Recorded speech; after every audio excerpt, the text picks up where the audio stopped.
Two people on the same team, same AI tool, same access, same tasks. One consistently produces outputs she sends on with minor edits. The other spends more time fixing AI outputs than she would have spent doing the task manually. After 2 weeks, she concluded the tool is not useful for her work. The difference is not the tool, it is mostly innate ability. It is whether they have learned to prompt effectively, and one of them has not been taught. I am Hari from Do Systems. We implement AI systems for businesses, and one of the most consistent patterns we see after go live is adoption gap. AI tools are available, but significant portion of the intended use base is either not using them or getting poor results from them. Almost always, the root cause is that the team has not been taught how to work with the tool effectively. Today, I want to cover the training actually needs to include.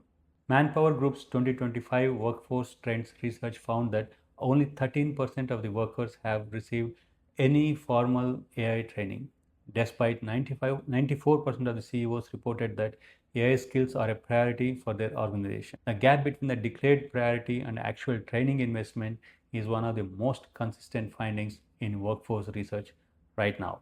The consequence is predictable. Most employees learn to use AI tools through trial and error. Some figure it out, others get mediocre results, conclude the tool does not work, and revert to the previous workflow. The adoption rate you see 6 months after a launch is largely determined by whether structured training happened in the first 4 weeks. Technical prompt engineering, system prompts, chain of thought techniques, temperature settings, multi-step reasoning frameworks is relevant for developers building AI applications. Business team members do not need to learn all of that. They need 4 habits that account for the majority of output quality improvement available through better prompting. Habit 1, context. Tell the AI who you are, who the audience is, what you are trying to achieve, and what the stakes are. Write an email about project delay produces a generic output. Write an email to a senior client at a financial services firm explaining a 2 week delay in our AI implementation project due to a data access issue that we have now resolved. Professional and reassuring in tone, not defensive, produces a draft worth editing. The single most common prompting mistake in business settings is providing an instruction without a context. Adding 2 to 3 sentences of context consistently produces more targeted, usable outputs and reduces reformatting time. Habit 2, format. Specify the format explicitly. How long, how many sections would include, what heading structure.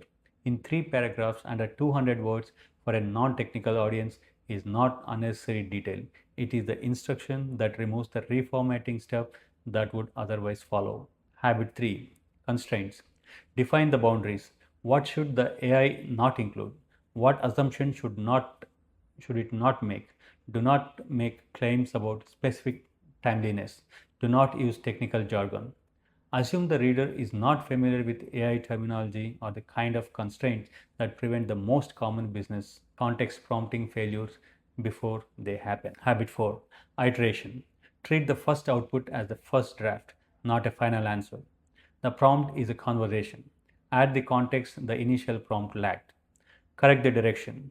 Request for specific changes. The discipline of iteration, consistently working with the output rather than against it, is what separates people who integrate AI into their workflow from those who try it twice and conclude it does not work for them. Most AI training programs cover tool access and basic features. That is necessary but insufficient. The training that changes how people work covers 4 things. First, the 4 prompting habits above, with practice on real work talks from that team's specific function, not generic examples. Abstract training on AI prompting does not transfer to the actual task the team performs. Second, how to evaluate AI outputs, what to check, what warning signs to look for, when to trust, and when to verify. An employee who cannot evaluate AI output cannot use AI responsibly, which creates a risk the organization cannot monitor. Third, Appropriate use boundaries. What types of content or data should not be entered into the tool? What review steps are required before AI outputs are sent externally?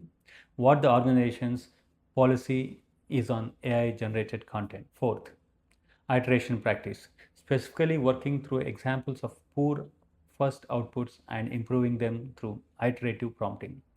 This is the skill that most separates confident AI users from frustrated ones, and it is the least commonly included in training programs. The fastest team level intervention beyond formal training is a shared prompt library, a document of effective prompts for the most common tasks in that team's function. Teams that build and share prompt libraries converge on higher output quality faster than teams where individuals develop prompting skills independently. The library is a team knowledge asset.